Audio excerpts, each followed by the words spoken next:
இந்த வீடியோ ஆரம்பிக்கும் போது ஒரு கேள்வியோடு ஆரம்பிக்கிறேன். இன்றைக்கி கேள்வி செக்ஷன் அப்படின்னு நான் நிறைய வசனங்கள் எடுத்திருந்தேன். பட் இந்த 2-3 வாரங்களாக நடக்கிற சில விஷயங்களை குறித்து பேசணும் அப்படின்ட்டு இந்த கேள்வி ஒய், ஏன் இப்படி நடக்குது?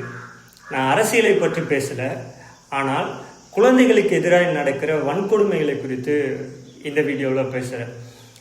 எனக்கும் குழந்தைங்க இருக்குது. பட் நம்ம அடிக்கிறோம், செய்கிறோம், தவறு செய்தால் அடிக்கிறோம். ஆனால் இவ்வளோ ப்ரூட்டலாக நம்ம செய்கிறோமா அப்படின்றது இல்லை, கிடையாது. குழந்தைங்களுக்கு அப்படி பண்ண மாட்டோம். ஆனால் ஏன் இப்படி தைரியமாக பண்ணுறாங்க அப்படின்ற கேள்வி எனக்குள்ளே வந்தது. பெற்றோராக இருக்கிறவர்கள் கவனமாக இந்த வீடியோவை கவனிங்க. இந்த ஒய் அப்படின்ற கேள்வி எனக்குள்ளே வந்தது, உங்களுக்குள்ளேயும் வரணும். 2 விஷயங்கள் 2 வீடியோக்களை பார்த்தா அது என் மனதை உலுக்கியது, என் மனதை கொஞ்சம் கலங்க பண்ணிச்சு. ஏன்னா அந்த 2 வீடியோக்களும் ரொம்ப கடினமான வீடியோக்கள். ஒன்று கேரளாவில் நடந்த சம்பவம், இன்னொன்று நார்த் இந்தியாவில் நடந்த விஷயங்கள். இந்த 2 வீடியோக்களை நான் போட முடியாது. இதை நீங்கள் எல்லாருமே பார்த்துருப்பீங்க. இன்ஸ்டாகிராம்லேயும் சரி, யூடியூப்லேயும் சரி, ஃபேஸ்புக்லேயும் சரி, எல்லா சோஷியல் மீடியாவுலேயும் நம்ம அதை பார்த்துருக்கலாம். இது ஏன் நடந்தது? நம்ம இதை அரசியல் படுத்த வேண்டாம். பட் இது தனிப்பட்ட விதம், ஒரு தனிப்பட்ட மனிதனுடைய கோபமும் தனிப்பட்ட மனிதனுடைய ஒரு கசப்பும் தான் அந்த குழந்தைகளுக்கு எதிராக கொண்டு வந்த விஷயமா நான் ஃபீல் பண்ணுறேன். இந்த வீடியோவில் என்னப்பா சொல்ல போகிறேன்னா, நான் பைபிளில் நிறைய விஷயங்களை, வசனங்களை வாசிக்கிறேன், நிறைய செய்திகளை எடுக்கிறேன். அப்படி தியானிக்கும் போது பெற்றோர்கள் செய்ய வேண்டிய கடமைகள் அப்படின்னு எடுத்து பார்த்தா அதில் அநேகமாக இருந்துச்சு. அதில் ஒரே ஒரு விஷயத்தையும், பெற்றோர்கள் மறந்த 2வது விஷயத்தையும் குறித்து மட்டும்தான் இந்த வீடியோவில் சொல்ல போகிறோம். முதலாவது, பெற்றோர்கள் மறந்த விஷயம், இல்லைன்னா பெற்றோர்களுக்கு ஞாபகப்படுத்துகிற விஷயம், நீங்கள் திருமணம் ஆனதுனால இந்த குழந்தை பிறந்துச்சு, அதனால இது எனக்கு சொத்து, அப்படி கிடையாது. பைபிள் அழகாக சொல்லுது, பிள்ளைகள் கர்த்தரால் வரும் ஈவு. குழந்தைகள் யார் கொடுத்ததுன்னா கர்த்தர் கொடுத்தது. அதனால தான் வேதத்தில் நம்ம அநேக இடங்களில் வாசிக்கும் போது, சிறு பிள்ளைகளை என் இடத்துல வர இடம் கொடுங்கள், ஒருவன் சிறு பிள்ளை ஆகாவிட்டால் பரலோக ராஜ்யத்துக்கு போக முடியாது. ஏன் சிறு பிள்ளைகளை குறித்து அதிகமாக சொல்லுதுன்னா, சிறு பிள்ளைகள் முக்கியமானவர்கள். அது யார் கொடுத்ததுன்னா கர்த்தர் கொடுத்தது.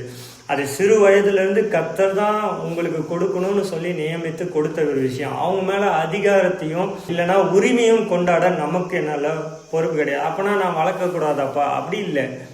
பராமரிப்பது நம்முடைய நோக்கம், வளர்ப்பது கர்த்தருடைய. பராமரிக்கிறது, ஒரு தோட்டக்காரன் எப்படி தோட்டத்தை பராமரிக்கிறான், பாதுகாக்கிறான், எந்த ஒரு நாசமோசங்களோ இல்லை எந்த ஒரு விஷப்பூச்சிகளோ எதுவுமே, பாம்பு இல்லைன்னா எலியோ எதுவுமே நாசப்படுத்தக்கூடாதுன்னு தோட்டக்காரன் எப்படி பராமரிக்கிறானோ, அந்த மாதிரி நம்ம குழந்தைகளை பாதுகாக்கணும் அப்படின்னு சொல்லி தான் கர்த்தர் நம்ம கையில் கொடுத்துருக்குறாங்க. அந்த குழந்தைக்கு நல்ல படிப்பு கொடுக்கணும், அந்த குழந்தைக்கு நல்ல பாதுகாப்பு கொடுக்கணும், அந்த குழந்தைய நல்லா கண்காணிக்கணும் அப்படின்னு சொல்லி அநேக காரியங்களை கர்த்தர் நம்மக்கிட்ட தான் கொடுத்துருக்குறாங்க. அதை பெற்றோர்கள் செய்யணும். ஆனால் குழந்தைகள் மேலே உரிமை கொண்டாடுகிறதோ, குழந்தைகளை கடினப்படுத்துகிறதோ, குழந்தைகளை கஷ்டப்படுத்துகிறதோ நம்முடைய நோக்கம் அல்ல. சின்ன சின்ன தவறுகள் பண்ணும்போது அடிக்கிறது பிரச்சனை இல்லை. ஆனால் இந்த ப்ரூட்டலான விஷயம்னு இருக்குல்ல, நான் பார்த்த 2 வீடியோக்குள்ளேயும் ரொம்ப ப்ரூட்டலான ஒரு வீடியோ, தாயும் தகப்பனார்களும் ஸ்டெப் ஃபாதர் பண்ண விஷயங்களையும், ஒரு விஷயம் கள்ளக்காதலனால நடந்த விஷயங்களும், பாதுகாப்பு இல்லாத இடத்துல நடந்த விஷயத்தையும், இந்த 2 விஷயத்தை பார்க்கும்போது கடினமாக இருந்தது. ஒரு குழந்தை என்பது நமக்கு பாசமாக இருக்கும். இப்போ வீடியோ எடுத்துகிட்டு இருக்கும்போதே என்கிட்ட ஒரு குழந்தை உட்காந்துட்டு இருக்குது. இந்த மாதிரி குழந்தைங்க இருக்குது, இல்லைன்னு சொல்லலை. ஆனால் அவர்களிடத்துல எப்படி பழகுறோம், எப்படி பேசுகிறோன்னு இருக்குது. அந்த குழந்தைகளே மற்றவர்கள் மேலே இருக்கிற கோபத்தையும் மற்றவர்கள் மேலே இருக்கிற வெறுப்பையும் அந்த குழந்தை மேலே காட்டக்கூடாதுன்னு வேதம் நமக்கு அழகாக சொல்லுது. அதை புரிந்து கொள்ளணும் பெற்றோர்கள். அப்போ இது கர்த்தர் தந்த ஈவுன்னு சங்கீதம் 127 4வது வசனத்தில் அழகாக சொல்லுது. 2வது விஷயம், அன்பு அப்படின்ற ஒரு விஷயம் அந்த உலகத்தில் இல்லை அப்படின்றத ஃபீல் பண்ணுறேன். இந்த 2 விஷயந்தான் நான் பார்த்ததுன்னு சொல்ல மாட்டேன். இப்போ நடக்கிற பிரச்சனைகள், போராட்டங்கள் பார்த்தா ஏதோ ஒரு சின்ன கம்ப்ளைண்ட்டுக்காகவோ சின்ன ஒரு விஷயத்துக்காகவோ ஒருவனுக்கு விரோதமாக ஒருவன் எழும்புறது எவ்வளோ பெரிய விஷயம் பாருங்களேன். அப்போ அன்பு அப்படின்ற ஒரு விஷயம் இல்லாதனால தான் இந்த பிரச்சனைகள் நடக்குது. இப்போ பாருங்கள், ஒருவேளை அந்த அம்மா அந்த குழந்தை மேலே அன்பாக இருந்திருந்தாங்கன்னா அந்த குழந்தைக்கு அப்படி நடக்க விட்டுருக்க மாட்டாங்க. அந்த அம்மாவே அப்படி ஒரு பிரச்சனையாக அந்த குழந்தைக்கு கொடுத்துருக்குறாங்கன்னு நான் நியூஸ் சேனலில் என்ன பண்ணியிருக்கேன். அப்போ அன்பு அப்படின்ற ஒரு விஷயம் இல்லாதனால தான் இவ்வளோ பெரிய பிரச்சனை. சரி, இது மட்டுமா அப்படின்னு பார்த்தா, அதுக்கு அந்த குழந்தை மேலே என்ன வெறுப்பு இருக்க போகுது?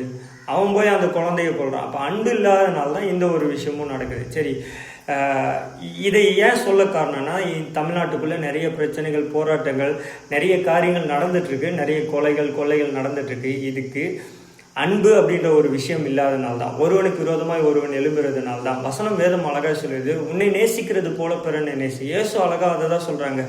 இந்த நியாயப்பிரமாணத்தின் கட்டளைகளை காட்டிலும் மிகப்பெரிய கட்டளை ஒன்று இருக்குது. அது என்ன கட்டளைன்னா, உன்னை நேசிக்கிறது போல பிறனை நேசி. இப்போ எனக்கு ஒரு பிரச்சனை, எனக்கு ஒரு தலைவலி இருக்குது, எனக்கு ஒரு உடம்பு சரியில்லைன்னா எனக்கு எப்படி வலிக்குமோ அதே போல தான் மற்றவர்களுக்கும் வலிக்கும் அப்படின்ற ஃபீலிங் இருந்தால் தான் ஒரு மனுஷன் உன்னை நேசிக்கிறது போல பிறனை நேசிப்பான். என்ன ஒருத்தன் அடிக்கும்போது எனக்கு எப்படி வலிக்குதோ, நான் மற்றவர்களை அடிக்கும்போதும் அப்படி தான் வலிக்கும் அப்படின்றத நாம் புரிந்து கொண்டால் தான் மற்றவர்களுக்கு அந்த கஷ்டத்தை தரமாட்டோம். இதை புரியாதவர்கள் தான் இப்படி பண்ணுறாங்க. இதில் நிறைய விஷயங்கள் அடங்கும். அன்பு அப்படின்ற விஷயத்தில் ஒருத்தன் மேலே அன்பாக இருந்தானா ஜாதி பார்க்க மாட்டான். ஒருத்தன் மேலே அன்பாக இருந்தானா அவனுக்கு விரோதமாக எழும்ப மாட்டான், கொலை செய்ய மாட்டான், திருட மாட்டான், பொய் சொல்ல மாட்டான். ஒருத்தன் மேலே அன்பாய் நாம நேசிக்கிறது போல பிறனையை நேசித்தனா மிகப்பெரிய ஒரு மாற்றம் இந்த உலகத்தில் நடக்கும் என்பதை நான் நம்புகிறேன். அதுதான் என்னுடைய வேதமும் சொல்லுது. இந்த வீடியோவை நான் அதுக்காக தான் ரெக்கார்ட் பண்ணுறேன். ஒருவேளை இது எப்படி உங்களுக்கு புரிந்ததுன்னு தெரியாது, பட் நான் ஒரே ஒரு விஷயத்தை மட்டும் சொல்லி முடிச்சிடறேன் கன்க்ளூஷனாக. பிள்ளைகள் கர்த்தரால் வரும் ஈவு, கர்த்தர் தந்த ஈவை பராமரிப்பது உங்களுடைய கடமை. ரெண்டாவது, உங்களை நேசிக்கிறது போல பிறனையும் நேசிங்க. இது நாங்கள் ஆராதிக்கிற எங்கள் இயேசு எங்களுக்கு சொல்லி தந்தது. நீங்கள் அதை கடைபிடிங்க. நீங்கள் இயேசுவை ஏற்றுக்கொள்ளுங்கன்றதுக்காக சொல்லலை, உங்களை அன்பு செலுத்துகிறது போல பிறனை அன்பு செலுத்துங்க. மற்ற விரோதமாக நீங்கள் எழும்ப மாட்டீங்க என்பதை நான் நம்புகிறேன். அடுத்த ஒரு வீடியோவில் சந்திக்கிற வரைக்கும் நான் உங்கள் ரிச்சர்ட் ஜார்ஜ். பாய்.